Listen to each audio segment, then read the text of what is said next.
Hey everyone, and welcome back to another episode of the Pelvic Health and Fitness Podcast. Rhonda here doing my second solo episode in a row, batching them today, getting used to these solo episodes of talking into the void without Dana. Miss you, Dana. Today's topic I'm going to be talking about is how do I know if I'm getting better, if I'm still dealing with pain and symptoms?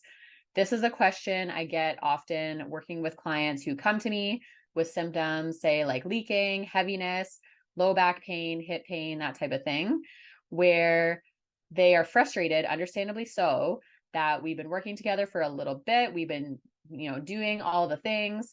They've been seeing a pelvic floor physio and symptoms are still there. So this can be very challenging because our brain is hardwired for safety.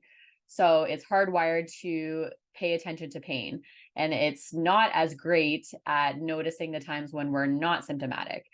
So this is what I help clients do is I kind of talk through these 5 things we're talking about today to help them see that big picture, to help them realize that even if symptoms are still there, they are making so many improvements, and that is what healing can look like. So in a perfect world, we would have pain today and zero pain tomorrow.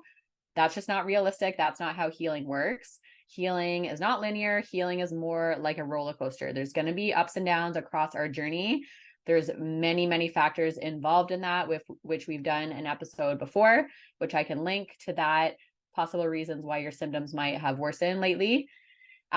So it's also not realistic to assume that you're going to be symptom free for the rest of your life. I wish I could tell you that. I wish I could tell you that if you're dealing with like heaviness from your prolapse, that you're never ever going to deal with prolapse symptoms again.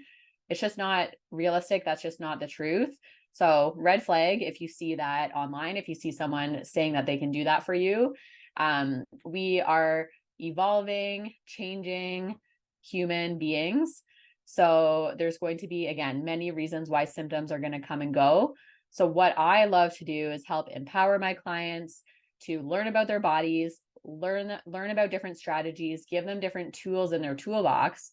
So when symptoms arise, not if, when symptoms arise, when pain arises, they don't need to panic because they know they have things that have worked in the past that will help them, minimize and manage their pain again to get them feeling good and strong and healthy and minimize their pain for hopefully a long time until maybe it comes back again. And again, they can use these strategies again when it does arise.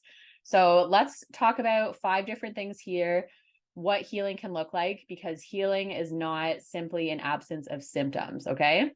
So number 1, noticing your symptoms less often throughout the day.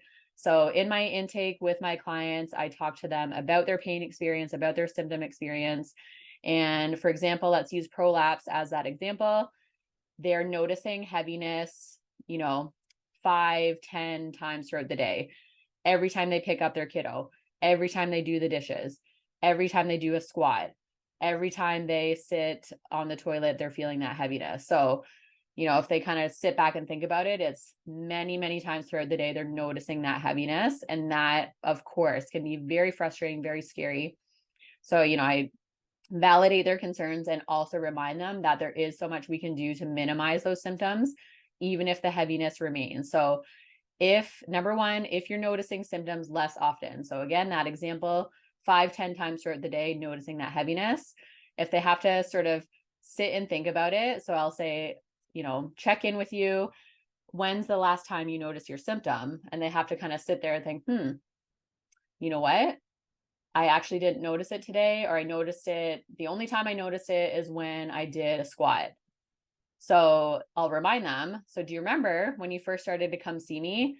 Every time you picked up your kid, you had heaviness. Every time you sat on the toilet, there was heaviness. Every time you sat down in general, you felt heaviness. And now the only time you felt it was when you did a squat. So their brain is going to be hardwired to think, well, I still have it. So, I'm not healed. You are healing. There are, the fact that you're not feeling it as many times throughout the day is a wonderful indication that your body is healing. You're on the right path.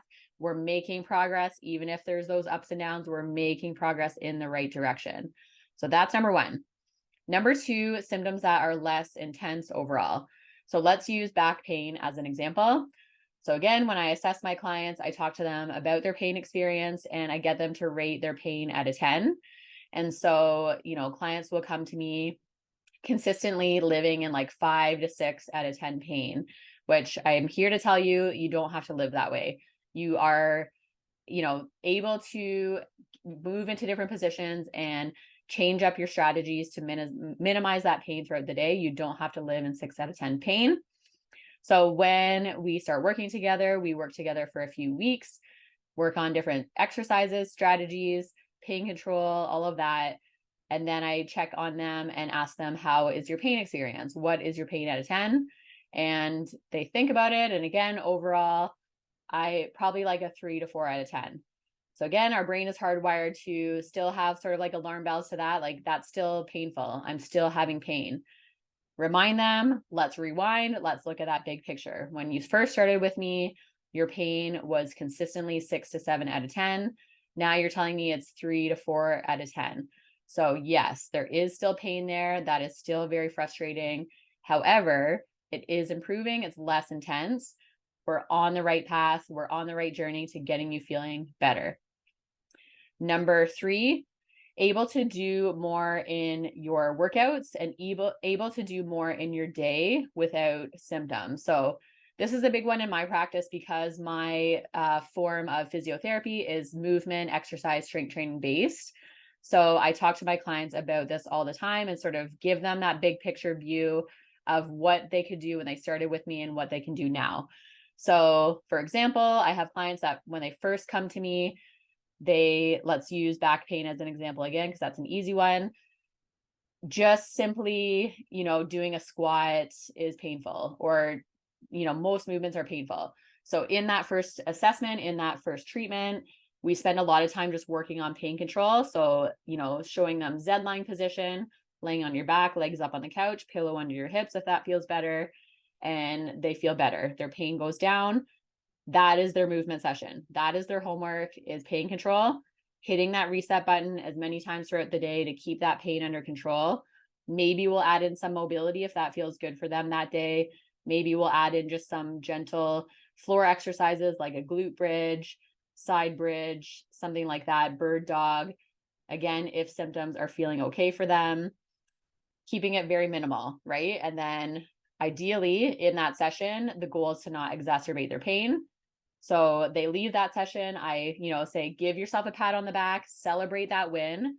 That was your workout today, even if it was just laying on the ground, because that is getting you towards your goal of feeling better. And so, we work together every week, and over time, ideally, we're adding a little more each week. Say, 6 weeks, 8 weeks goes by. We are doing more. We're adding dumbbells to their session. We're adding load to their session. And for example, they are able to do a workout with like, squats, a push press, step up, that kind of thing. And they think, oh my goodness, this is so challenging for me, Rhonda. Like, I'm feeling good. My pain is good, but this is so hard. And so that's the, chance I take to say, let's rewind. Let's look at when you first came to see me. On your first day, we laid on the ground, we did Z-lying, and that was your workout. The next week, we added some glute bridges, we added some side bridges, we added some bird dogs. You felt good with that.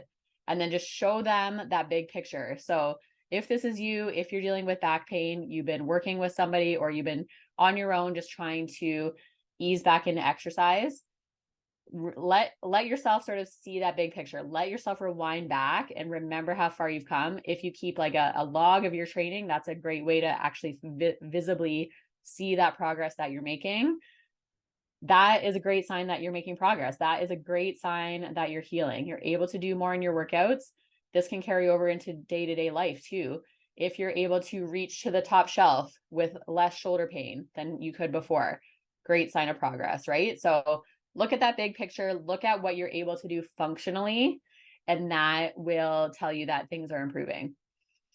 Number 4, feeling stronger with your workouts and in your day. So this is sort of like in relation to number 3, but just that feeling of like, wow, like I couldn't do, an incline push-up on the stairs before that was symptomatic, that made that heaviness worse. And now I feel strong. I feel like I can do that without symptoms. I feel like I can do that with more ease. If incline push-ups is the example, we start on like a countertop. So I get often clients to start on a countertop level, see how that feels. Often that can be challenging to start. And then 8, 10 weeks go by and we're now doing it on the stairs. So we're doing it at a lower level, able to do it with good form, feeling good, no symptoms. I remind them, do you remember that first session we did the countertop and that was hard for you? Now you're working on the third step and this is still challenging, but look how much more difficult that is. And you're doing it really, really well. So that is a great way to measure progress. Even if there's symptoms, even if there's like still some heaviness when you try some of those harder skills, and maybe you have to go to a little bit easier level, you're still making progress because you're still doing more than you were on that first session. So remind yourself that's another way to measure progress. And number 5, feeling more confident and having more trust in your body. And again, can be sort of like a subjective one. But I often talk to my clients about this at the end of our sessions. Like, how are you feeling? How are you feeling in your body? How are you feeling now compared to when we first started working together? And often this is something people will say is I just feel more confident. I feel that I can trust my body more. I feel that I'm not as afraid to do movements as much as I was before.